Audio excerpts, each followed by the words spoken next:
Number The Drifting Tomb. Part 1. The Signal in the Dark. Park Do-hyun was bored. He sat alone in the old observation room at the back of the ship, watching the same stars he had watched for months. The research vessel Hanul's Dream moved slowly through space, studying rocks and gas clouds near the Kepler 442 system. For the adults, this was exciting science. For a 12-year-old boy, it was the most boring thing in the universe. His mother, Park Yuna, was the chief engineer of the ship. She had brought Do-hyun with her because there was no one else to care for him back on Earth. His father had died 3 years ago, and his grandparents were too old to watch an energetic boy. So Do-hyun lived on a spaceship, surrounded by scientists who were always too busy to talk to him. He kicked his feet against the metal floor and sighed.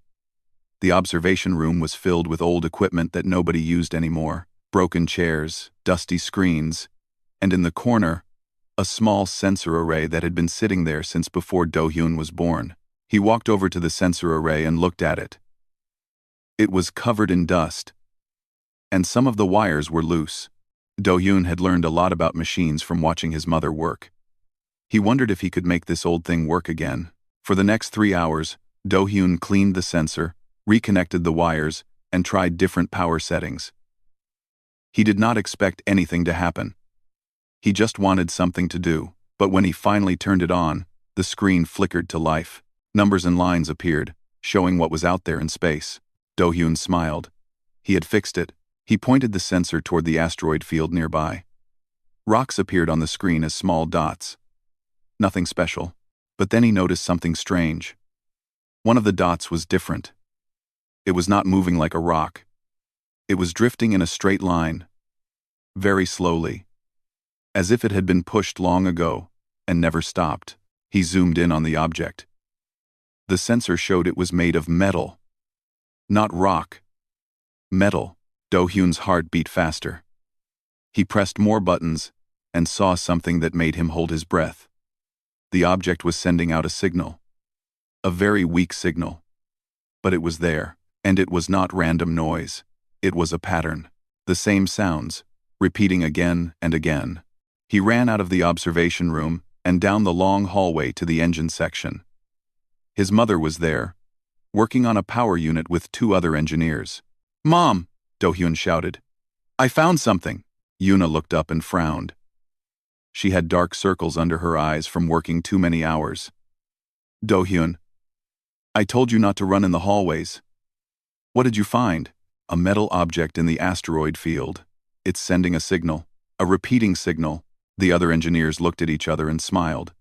They thought he was just a child playing pretend. Yuna sighed. "It's probably just debris from an old satellite. There's a lot of junk floating around out here." "But the signal repeats," Do-hyun said. "Debris doesn't do that." "Do-hyun, I'm very busy right now. We can talk about this later." Do-hyun felt his face grow hot. He was not lying. He was not making things up. But nobody ever listened to him. He turned and walked away. His hands tight at his sides. He went to find Dr. Lee Tae-woo. Dr. Lee was the ship's xenoarchaeologist. His job was to study alien artifacts, but since nobody had ever found any, most people thought his job was useless. He spent his days reading old books and talking to himself. The crew called him strange, but Do-hyun liked him. Dr. Lee always listened. Do-hyun found him in the small library, surrounded by papers and glowing screens. "Dr. Lee," Do-hyun said, "can I show you something?" The older man looked up. He had messy hair and kind eyes behind thick glasses. "Of course, Do-hyun. What do you have?" Do-hyun played the recording he had made of the signal. Dr. Lee listened quietly. At first, his face showed nothing. Then his eyes grew wide. He grabbed Do-hyun's arm. "Where did you get this?" he asked, his voice shaking. "From an old sensor in the observation room. There's a metal object in the asteroid field. It's sending this signal." Dr. Lee stood up so fast that his chair fell over. "This is not random. This is structured. This is language, Do-hyun. Do you understand? This could be a message from another species." Do-hyun felt a chill run down his back.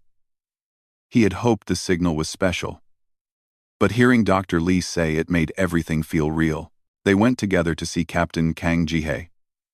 She was a serious woman with gray hair and a face that rarely smiled. She sat in the command center, looking at reports on her screen. Dr. Lee explained what Do Hyun had found. He showed her the signal and the data about the metal object. Captain Kang listened without speaking. When he finished, she was quiet for a long moment. "You're telling me," she said slowly, "that a 12-year-old boy found an alien signal using broken equipment that nobody else bothered to fix?" "Yes," said Dr. Lee. "And the radiation patterns suggest this object has been drifting for over 11,000 years." Captain Kang looked at Do Hyun. Her eyes were hard to read. "Is this true? You fixed that old sensor yourself?" Do Hyun nodded. "Yes, Captain. I was bored." For the first time, Captain Kang almost smiled. "Bored," she repeated. "Well, it seems your boredom may have just made history." She pressed a button on her chair. "All senior crew, report to the command center immediately. We have a situation." Within an hour, the ship changed course toward the asteroid field. Do Hyun stood at the main viewport with his mother, Dr. Lee, and the captain. Yuna held her son's hand tightly. She had not let go since learning what he had found. As they got closer, the object appeared on the main screen. It was a ship. Not a human ship. The design was like nothing Do Hyun had ever seen. It had smooth, curved shapes, mixed with sharp crystal structures. Its surface was covered in thousands of tiny holes from space rocks hitting it over the centuries. And on its side, there were symbols. Writing in a language no human had ever seen. Then the symbols began to glow. The light was soft at first, then brighter. It pulsed slowly, like a heartbeat. Like the ship knew they were there. "It's reacting to us," Dr. Lee whispered. Nobody moved. Nobody spoke. They just stared at the ancient ship that had been waiting in the darkness for 11,000 years. And Do Hyun, the bored 12-year-old boy who just wanted something to do, realized that everything was about to change. The Drifting Tomb Part 2. The Tomb Awakens. The alien ship was smaller than Do Hyun had expected. It was about the same size as a shuttle, maybe a little bigger. But when the crew brought it into the cargo bay and opened the doors, everyone felt its weight. Not physical weight, but something heavier. The weight of time. The weight of silence. Captain Kang organized an exploration team. Dr. Lee would lead, since this was finally his moment after years of waiting. Cho Eun-ji, a young biologist, came to check for dangerous bacteria or diseases. Sergeant Baek Sun-ho brought 2 security officers to keep everyone safe. And Yuna came because she understood machines better than anyone. Do Hyun was told to stay behind. "Absolutely not," his mother said. "This could be dangerous. We don't know what's inside." "But I found it," Do Hyun argued. "I should be there. Finding it doesn't mean you get to risk your life." Dr. Lee stepped forward. "Actually, Yuna, I think the boy should come. The ship reacted to our presence. We might need to understand why. And Do Hyun has shown he notices things others miss." Yuna's face was tight with worry, but she finally agreed. "Stay close to me. Don't touch anything." The team put on protective suits and entered through a crack in the alien ship's hull. The air inside was thin but breathable. It smelled old, like a room that had been closed for 100 years, but multiplied by 1,000. The interior was dark at first. Then soft lights began to turn on as they walked, as if the ship sensed their movement. The walls were made of a strange material that looked like metal and glass mixed together. Everything had smooth curves, no sharp corners. "This is incredible," Dr. Lee whispered. He touched the wall gently. "The technology is completely different from ours. They didn't think like humans. They moved deeper into the ship." Eun-ji found a room that looked like a medical bay. There were tables with strange tools and containers filled with colored liquids. But what made everyone stop was what they saw in the center of the room. Bodies, 12 of them, arranged in a circle, preserved in a clear crystal substance. They were humanoid, which meant they had 2 arms, 2 legs, and 1 head. But they were not human. Their limbs were longer and thinner. Their skin was pale, almost see-through, and their hands had only 3 fingers. They died here, Unji said quietly. All of them. Waiting, Dr. Lee studied the bodies carefully. No signs of violence. No wounds. They died peacefully, I think. Maybe they went to sleep and never woke up. Sergeant Sunho kept his weapon ready, but his face was sad. 11,000 years, he said. They've been floating in the dark for 11,000 years. Alone. Do-hyun walked slowly around the circle of bodies. He felt strange looking at them. These were aliens. The first proof that humans were not alone in the universe. But they were also people. They had lived. They had hoped. And now they were gone. He noticed something on the floor near one of the bodies. A small device, like a tablet. He reached down to pick it up. Do-hyun, don't touch anything, his mother shouted. But it was too late. His fingers touched the device, and suddenly the room filled with light. Everyone jumped back. Sergeant Sunho raised his weapon. But the light was not attacking them. It was forming a shape. A figure. A hologram. The hologram showed one of the aliens, standing in the center of the room. It was taller than a human, thin and graceful. Its eyes were large and black. Like deep pools of water, it opened its mouth and spoke, but the sounds made no sense. It's speaking their language, Dr. Lee said excitedly. The ship's AI must still be active. It's trying to communicate. The hologram looked at each person in the room. When its eyes reached Do-hyun, it stopped. It tilted its head, as if curious about this small human who had touched its device. For several minutes, the hologram spoke in its strange language. Then, something changed. Its words began to shift. Strange sounds became familiar sounds. The AI was learning. Ship. Old. It said in broken Korean. Waiting. Long time. You. Not like us. Dr. Lee stepped forward. We are humans. From a planet called Earth. We found your ship. Who are you? The hologram processed his words. We, Velith, seed ship. Looking for. New home. Old home. Gone. Silent. What happened to your home, Doctor? Lee asked. The hologram's form flickered. Even as a projection, it seemed sad. The hollow. They came. They consumed. Stars went dark. Our people. No more. Do-hyun felt cold. What are the hollow? The AI turned to him. It seemed to recognize that this small human was the one who had woken it up. The hollow eat. They are patient. They are endless. They destroyed the Velith. We ran. We searched for others. We found nothing. We waited. We died. Yuna put her hand on Do-hyun's shoulder. Her grip was tight. This, hollow. Are they still out there? The hologram was silent for a long moment. The Velith sent many seed ships. None returned. The hollow spread like a disease. Slow but certain. They may still exist. They may still hunger. The room was quiet. Everyone understood what this meant. Somewhere in the galaxy, there might be something terrible. Something that had destroyed an entire civilization. And now, humans knew about it. Do-hyun looked at the hologram. What's your name? The AI processed the question. I am the ship mind. I have no name as you understand it. Can I give you one? The hologram tilted its head again. You wish to name me? Yes. I'll call you Haru. It means day in my language. Because you were in the dark for so long, and now you're in the light again. The AI was quiet. Then its form seemed to brighten just a little. Haru, I accept this name. Thank you, young human.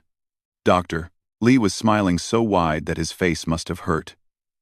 This is the greatest discovery in human history. We have so much to learn. The Velith technology, their history, their science. But Haru interrupted him. There is something you must know. I have watched you since you arrived. Your ship, your tools, your bodies. You are not like the Velith. Of course not, said Captain Kang through the communication link. She was watching everything from the command center. We're a completely different species. No, Haru said. That is not what I mean. The Velith were peaceful. They created. They explored. They did not fight. When the Hollow came, they could not defend themselves. They did not know how. The AI looked at Do-hyun, then at the weapons Sergeant Sun-ho carried. But you know war.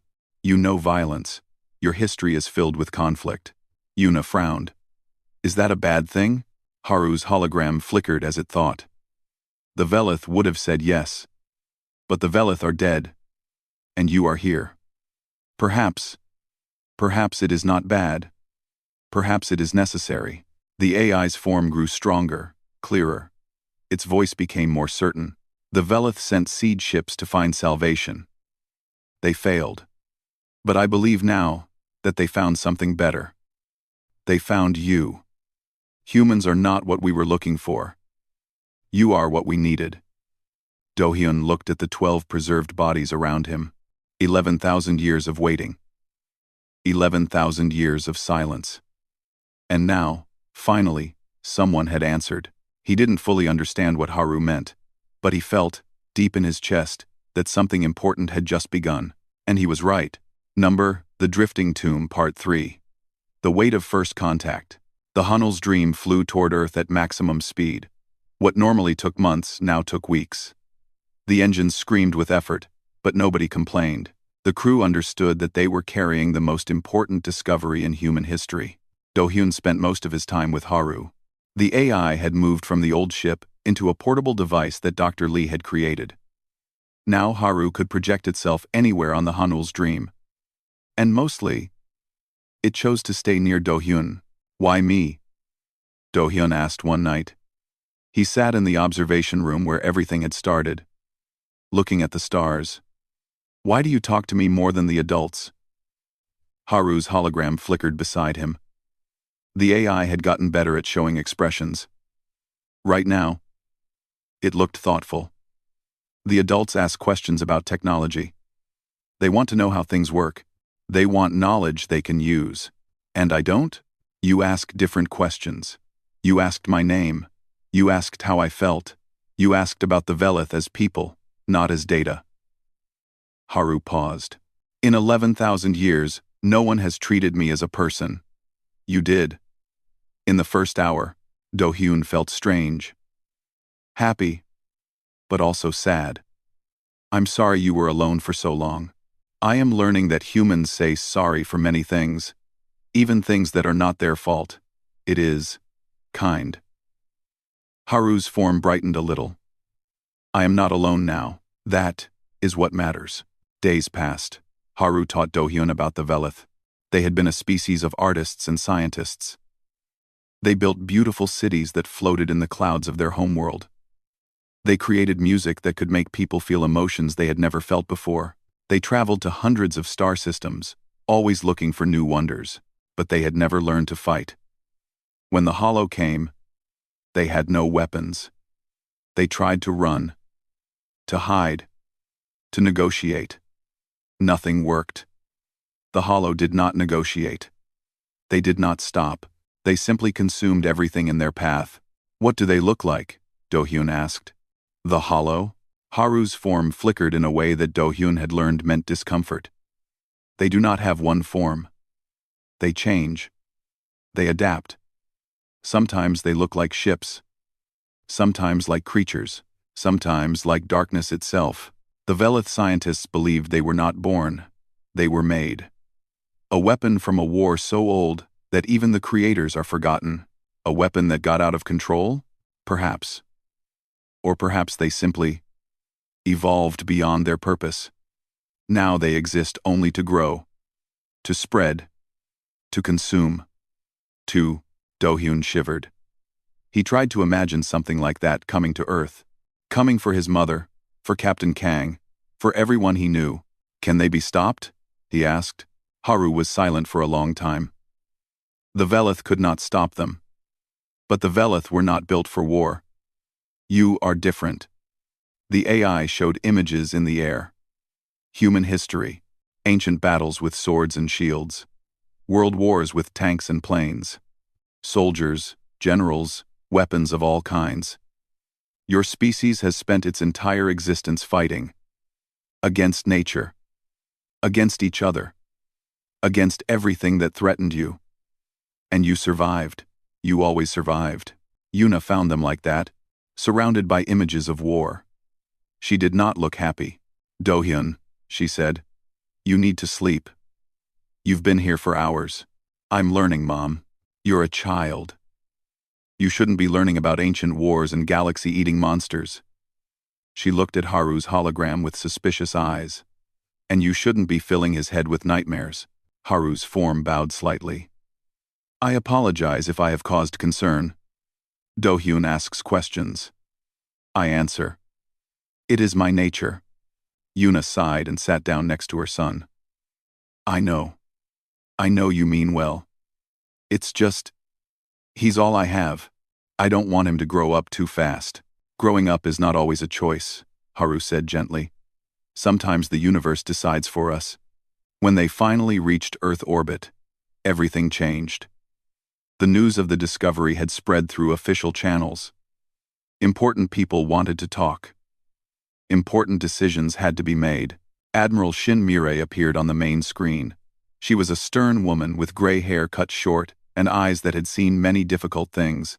She commanded the United Earth Space Command, the organization that controlled humanity's space forces. Captain Kang, the Admiral said, you will transfer the alien vessel to military control immediately. This is a matter of planetary security. Captain Kang. This is a matter of planetary security. Captain Kang stood straight, but her voice was firm.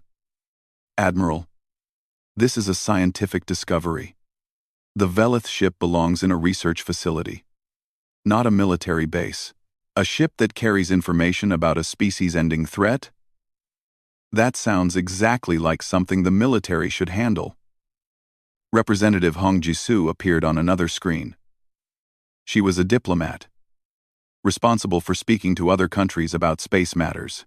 We also have political concerns. Other nations are demanding access to the alien technology. If Korea keeps it all, there will be international tension. Let them be tense, Captain Kang said. We found it. We should study it. The arguments went on for days. Meetings happened constantly. Adults shouted at each other through screens. Do-hyun watched it all with growing frustration. They're fighting over you, he told Haru one night. Over the ship. Over everything. Instead of working together, they're arguing about who gets what. This does not surprise me, Haru said. The Velith watched many species. Most of them fought over resources. It is common among intelligent life. No. The Velith watched many species, but we should be different now. We know there's something dangerous out there. We should be preparing, not arguing. Haru was quiet for a moment. You are young, but you see clearly. Perhaps more clearly than the adults. Finally, a decision was made. The Velith ship would be taken to a neutral research station in orbit. Scientists from all nations would be allowed to study it, and Do-hyun, because Haru responded best to him, would be allowed to stay as a civilian consultant. Yuna did not like this at all. He's 12 years old, she told Captain Kang. You can't make him work. It's not work, the captain said. It's consulting. And it's his choice. Do-hyun, what do you want? Oh, Do-hyun thought about it. He thought about his boring life before, watching stars alone. He thought about Haru, waiting in darkness for thousands of years. He thought about the hollow, somewhere out there, patient and hungry. I want to help, he said. Haru trusts me. And I think I'm supposed to be part of this. Yuna's eyes filled with tears. She pulled him into a tight hug. When did you become so brave? She whispered. I learned from you, Mom. That night, As the ship prepared to dock with the research station, Do-hyun stood at the viewport one last time. Earth hung in the darkness below, blue and green and beautiful. Home. Haru appeared beside him. The Velith loved their homeworld too, the AI said. They thought it would last forever. They were wrong. Earth won't be like that, Do-hyun said. We'll protect it. Haru's hologram smiled. It was getting better at human expressions. I know. That is why I believe in you. Not in your weapons or your technology. In your spirit. Your refusal to give up. Your determination to survive. Do-hyun looked at Earth, at his home, at everything that mattered. We won't let them down, he said quietly. The Velith, I mean. They waited all that time hoping someone would find them. We did. And we'll make sure their story isn't forgotten.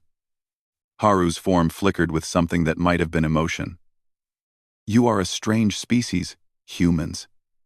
You carry the memory of strangers as if they were family. Perhaps that is your greatest strength.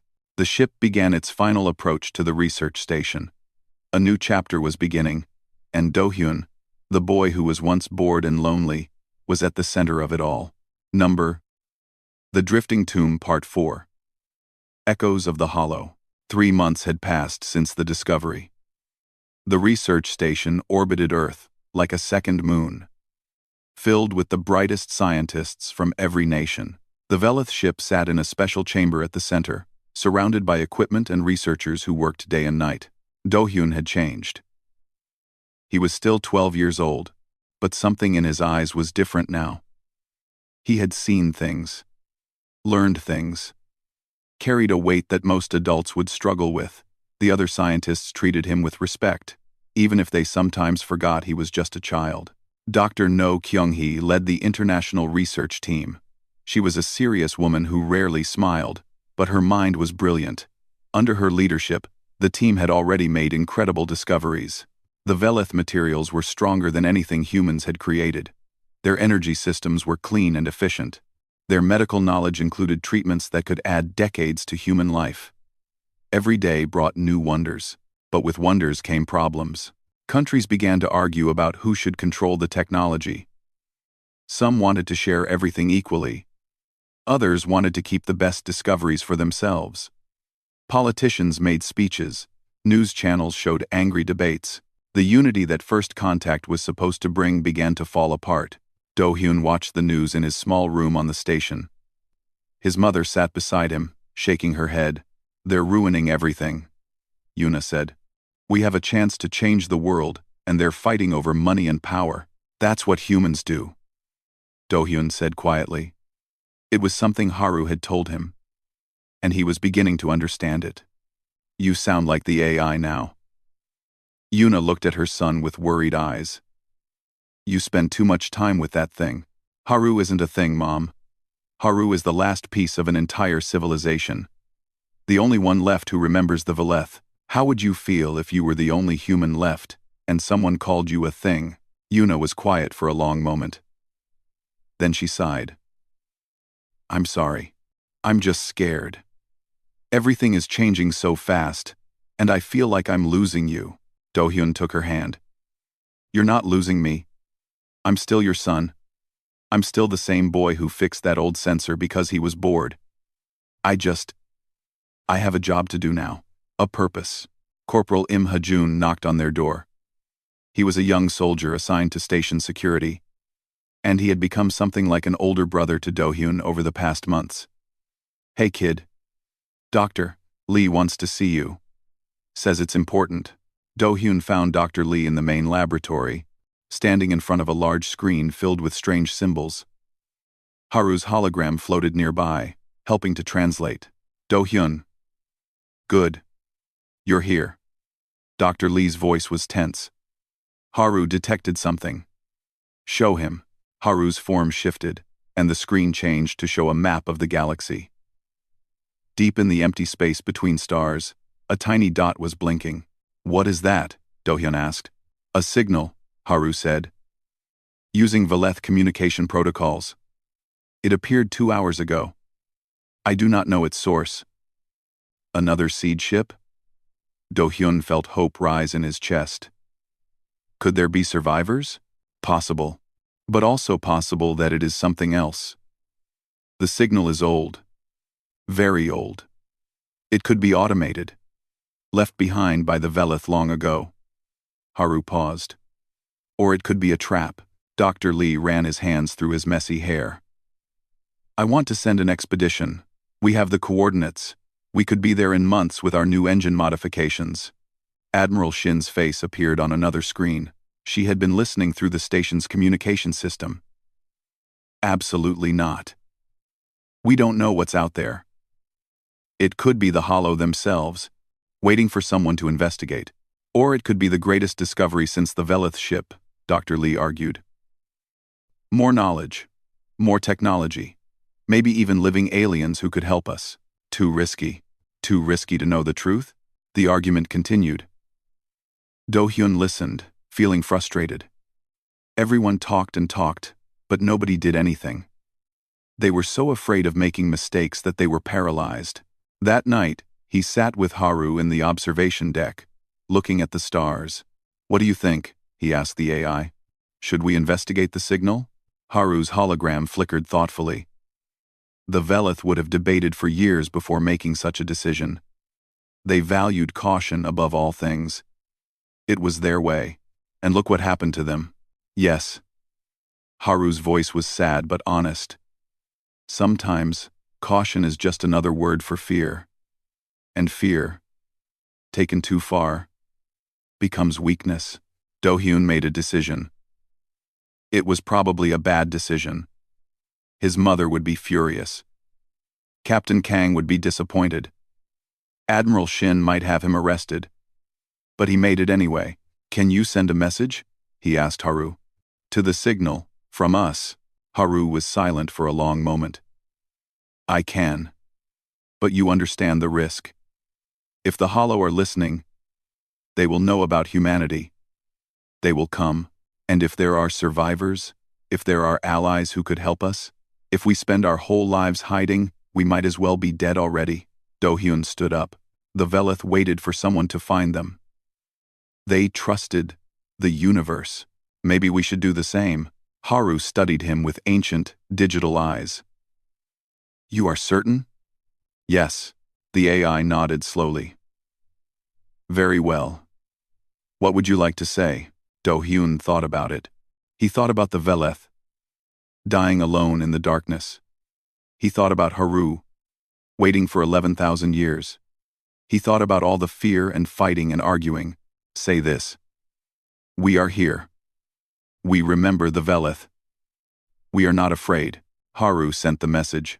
For hours, nothing happened. Do-hyun waited in the observation deck, watching the stars. Maybe the signal was just old equipment. Maybe nobody was listening. Then every light on the station flickered and died. Emergency alarms screamed. Red backup lights came on. Do-hyun heard people shouting, running through the hallways.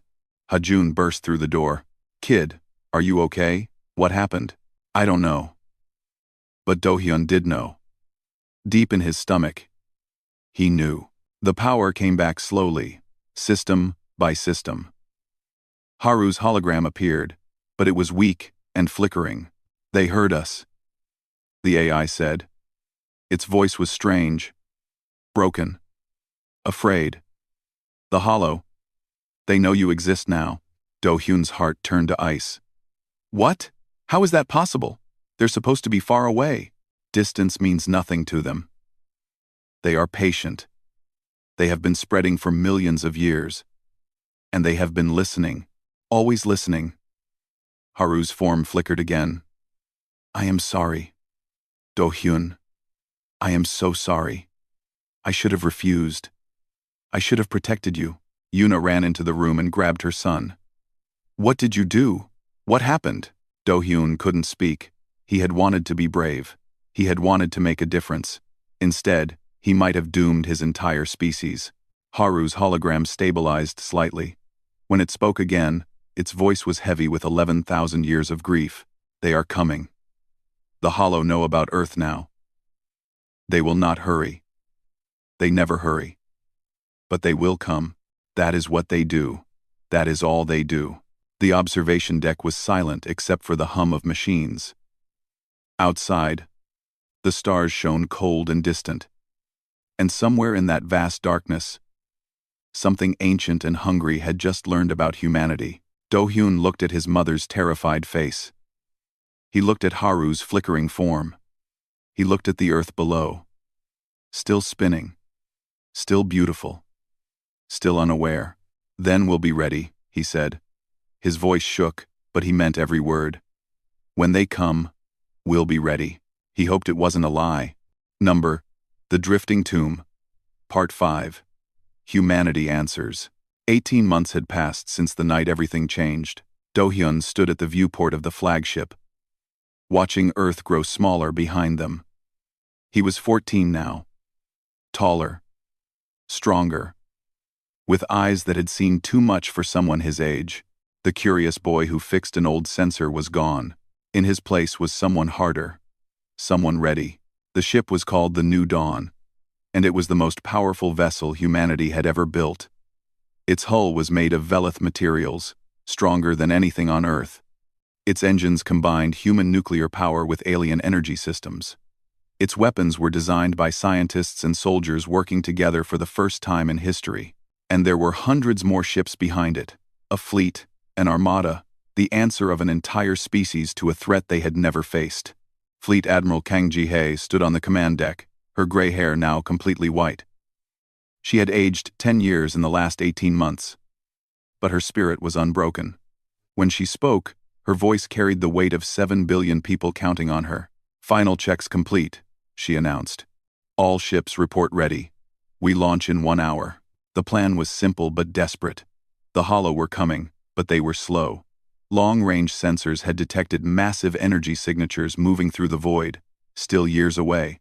Humanity had time. Not much, but enough. They would not wait for the enemy to arrive. They would meet them in the darkness between stars. They would fight far from Earth, far from home, so that if they failed, at least their planet would survive a little longer. Do-hyun walked through the ship's corridors, saying goodbye to people he might never see again. His mother had stayed on Earth. She wanted to come, but someone needed to lead the engineering teams building the orbital defense platforms. Their last conversation had been short and painful. "Come back to me," Yuna had said, holding his face in her hands. "Promise me." "I promise," Do-hyun had answered. They both knew it might be a lie, but it needed to be said. He found Haru in the ship's central computer core. The AI had changed too. No longer just a hologram from an ancient device. Haru was now integrated into Earth's entire defense network. Copies of its consciousness existed on every ship, every station, every command center. The last of the velith had become part of humanity's future. "Are you ready?" Do-hyun asked. Haru's hologram appeared beside him. After all this time, the AI had learned to show emotion perfectly. Right now, it looked thoughtful. Maybe a little sad. "I have been thinking about the velith," Haru said. "About my creators. They built me to find salvation. To locate a species that could carry on their legacy. I searched for 11,000 years, and you found us." "Yes, but I wonder now. Did I find you? Or did you find me? A bored child, fixing broken equipment, looking for something interesting." Haru almost smiled. "The universe has a strange sense of humor." Do-hyun leaned against the wall. "Do you think we can win?" Haru was quiet for a long moment. The velith could not win. They were brilliant, creative, peaceful. They built wonders that made the stars beautiful. But they could not fight. They did not know how. The AI turned to face Do-hyun directly. "You are different. Your species has fought since the beginning. Against the cold, against hunger, against disease, against each other. You have never stopped fighting. It is in your nature." That doesn't sound like a compliment. It is not. It is simply truth. The velith looked at humans and saw violence, war, destruction. They would have been horrified. Haru paused. "But I have watched you for 18 months now. I have seen something they never understood." "What?" You do not fight because you love violence. You fight because you love something else more: your families, your homes, your future. You fight because you refuse to lose what matters. Haru's hologram brightened. That is your strength, not your weapons, not your ships. Your stubborn, impossible refusal to give up. Do-hyun thought about his mother, working day and night to build defenses. He thought about Admiral Kang, who had lost her husband in the rush to prepare and never took a day to mourn. He thought about Corporal Ha-jun, who had volunteered for the most dangerous assault team because someone had to. We didn't choose this fight, Do-hyun said. The Hollow came for the Velith. They'll come for us. We're just defending ourselves. Yes, but the Velith defended themselves too, in their way. They ran. They hid. They hoped. Haru's voice grew soft. You do not hope. You act. You build. You prepare. And then you go to meet the darkness, instead of waiting for it to find you. The AI shook its head slowly. Terrifying. Wonderful. That is what you are. 1 hour later, the fleet launched. The journey took months. Ships traveled faster than light, using technology that the Velith had developed but never fully used. They had been explorers, not warriors. Their engines were designed for long, peaceful journeys. Humans had modified them for speed and power. During the journey, Do-hyun trained. He learned combat tactics, ship systems, emergency procedures. He was not a soldier, but everyone on the fleet had a job. His job was communication with Haru, translating the AI's knowledge into strategies humans could use.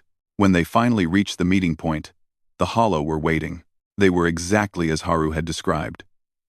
Massive, shifting shapes that seemed to absorb light itself. Some looked like ships. Some looked like creatures. Some looked like nothing at all.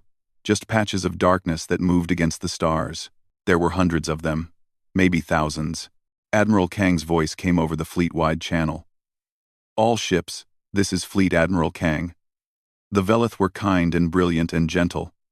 They created beauty that we can barely imagine, and they were destroyed. We are not kind. We are not gentle. But we remember them. And we will make sure the Hollow remember us. The battle began. It was chaos. Ships fired weapons that the Velith had never imagined, because they had never imagined needing them. Energy beams, nuclear missiles, kinetic bombardments. The Hollow absorbed some attacks and shattered under others. They adapted, changed, tried new forms. Humans adapted too, switching tactics, finding weaknesses, pressing advantages. Ships were destroyed. Thousands died, but the fleet kept fighting. Do-hyun worked at his station, relaying information between Haru and the human commanders. He watched ships vanish from the display, each one representing people he had known, worked with, laughed with. He wanted to scream, to cry, to run away. Instead, he kept working. Haru, he said during a brief pause in the fighting. Can we win? Ta. Unknown, the AI answered. But you are hurting them. The Hollow have not been hurt in millions of years. They do not understand it.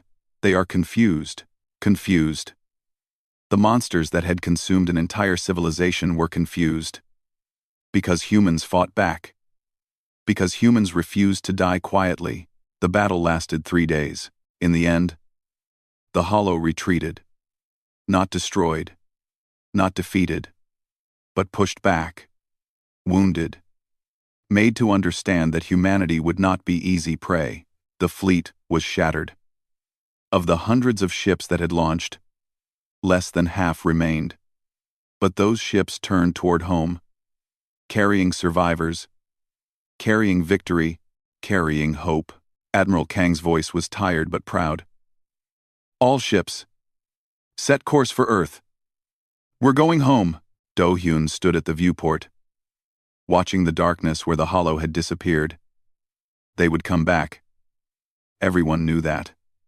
This was just the first battle of a long war, but they had won. Against something that had never lost.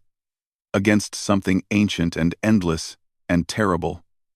Humans had stood up, fought back, and survived. Haru appeared beside him.